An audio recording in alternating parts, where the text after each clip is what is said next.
అందరికీ శరణార్థులలా జై సేవాలాల్. ఈ రోజు మనం అయ్యప్ప స్వామి చరిత్రను తెలుసుకుందాం. పూర్వం రంభ మహిషి రూపం ధరించినప్పుడు ఆమెకు కలిగిన సంతానం పేరే మహిషాసురుడు. మహిష అంటే గేదె, అసుర అంటే రాక్షసుడు. మహిషాసురుడు అతి క్రూరాది క్రూరుడు. అతనికి ముల్లోకాలు జయించాలనే కోరిక ఉండేది. అందుకోసం మరణం తన దరికి చేరకుండా ఉండడానికి బ్రహ్మదేవుడి కోసం తీవ్రమైన తపస్సు చేసి ఆయన్ని ప్రసన్నం చేసుకున్నాడు. అయితే బ్రహ్మదేవుడు ప్రత్యక్షమై ఏం వరం కావాలో కోరుకో అని అడుగుతాడు. అప్పుడు బ్రహ్మదేవ, నాకు ఎటువంటి మగప్రాణి నుండి మరణం సంభవించకుండా ఉండేలా వరం ఇవ్వు అని అడుగుతాడు. ఈ శక్తిహీనులైన ఆడవారంటే నాకు ఎలాగో భయం లేదని అంటాడు మహిషాసురుడు.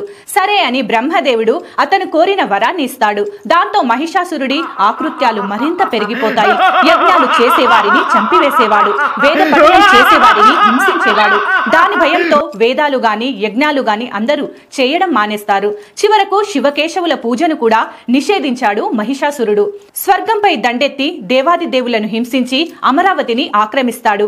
మహిషాసురుడికి మగవారి నుండి ప్రాణహాని లేదు కాబట్టి సకల దేవతలు అందరూ కలిసి జగన్మాత పరమేశ్వరి దగ్గరకు వెళ్లి ఆమెను శరణు వేడుతారు. అమ్మవారు తన అంశతో హరిహరుల అంశతో సకల దేవతల తపశక్తి మేళవించి భయంకరమైన చండికాదేవి రూపాన్ని ధరిస్తుంది.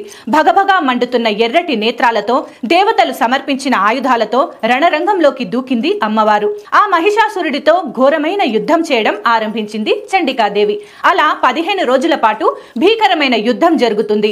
మహిషాసురుడు తన రూపాన్ని మారుస్తూ దేవతల నుండి తనను తాను తప్పించుకుంటూ ఉంటాడు. చివరగా అసురుడు మహిషే రూపం ధరించినప్పుడు ఆ చండికామాత తన ఎడమ కాలితో తన మెడను నొక్కి త్రిశూలంతో తనను ఖండిస్తుంది. అలా జగన్మాత లోకానికి శాంతిని కలిగిస్తుంది. తన అన్న అయిన మహిషాసురుడి మరణం గురించి తెలుసుకున్న మహిషి కోపంతో ఊగిపోతూ దేవతలపై తీవ్రమైన పగతో రగిలిపోతూ ఉంటుంది.